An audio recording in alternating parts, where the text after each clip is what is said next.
معانا تاني حاجه نجم وسط النادي الاهلي السابق كابتن حمدي فتحي. كابتن حمدي فتحي في تفاوض كبير جدا مع بيراميدز، وفي عروض رسميه اتقدمت لكابتن حمدي. الحقيقه ان هيبقى اضافه قويه جدا لخط وسط بيراميدز حمدي فتحي. لاعب كبير طبعا، ولاعب منتخب مصر، ولاعب محترف.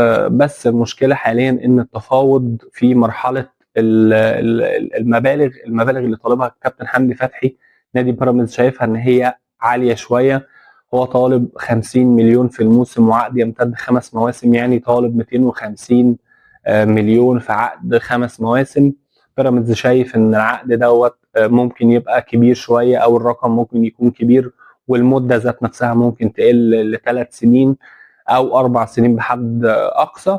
خلينا نشوف الايام اللي جايه الصفقه هتتم على ايه، ولكن في ترحيب شديد جدا من اللاعب، وفي طبعا ترحيب من نادي بيراميدز ان هو يضم كابتن حمدي فتحي لصفوفه. وطبعا زي ما قلنا ان كابتن حمدي بيفكر ان هو يرجع مصر، ولكن عن طريق بيراميدز. النادي الاهلي مفيش تفاوض خالص، او مفيش اي كلام من النادي الاهلي ان هو يرجع. لكن الكلام كله على بيراميدز. طيب،